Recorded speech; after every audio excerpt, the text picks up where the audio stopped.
Hello everyone, welcome back to our channel Mouni's kitchen vlog. మీరు ఎవరైనా first time ఈ video చూస్తుంటే లైక్ చేయండి, కామెంట్ చేయండి అండ్ నా ఛానల్ని సబ్స్క్రైబ్ చేసుకోవడం మర్చిపోకండి. మీలో ఎంతమందికి పాలకూర అంటే ఇష్టం? నాకు తెలిసి మీ ఎవ్వరికి ఆకుకూరలు అంటే ఇష్టం ఉండదు. కుకింగ్ వచ్చిన వాళ్ళైనా రాని వాళ్ళైనా ఈజీగా చేసుకునే ఈ రెసిపీ చాలా సింపుల్ అండి. ముందుగా ఈ పాలకూరని క్లీన్ చేసుకొని వాష్ చేసుకొని పక్కన పెట్టుకోండి. ఒక టమాటా, ఉల్లిపాయ, 3 పచ్చిమిర్చిని తీసుకొని చాప్ చేసుకోండి. ఒక గిన్నె తీసుకొని వాష్ చేసుకున్న పాలకూరను వేసుకొని కోసుకున్న ఉల్లిపాయ, టమాటా, పచ్చిమిర్చి అందులో వేసుకొని రుచి తగ్గ కల్లుప్పు, వాటర్ని పోసుకోవాలి. ఇప్పుడు ఈ మొత్తాన్ని అయితే 10 మినిట్స్ అయితే ఉడకపెట్టుకోవాలి. గుర్తుపెట్టుకోవాల్సింది ఏంటంటే మీడియం ఫ్లేమ్లో కాకుండా లో ఫ్లేమ్లో అయితే కుక్ చేసుకోవాలి, లేదంటే మాడిపోతుంది. 10 మినిట్స్ తర్వాత బాగా అయితే ఉడికిపోయిందండి. బాగా అయితే గ్రైండ్ చేసుకోవాలండి.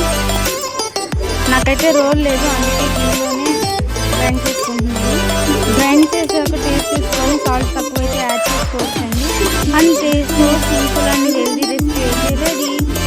మీరైతే ఏ విధంగా చేసుకుంటారో కామెంట్ సెక్షన్లో కామెంట్ చేయండి. తప్పకుండా నా ఛానల్ సబ్స్క్రైబ్ చేసుకోండి. ఆగండి, మీరే నా చుట్టం కాదు అలా చూసి ఇలా వెళ్ళిపోవడానికి. ఆ గంట బెల్ ఏదో కొట్టేయండి. Bye guys.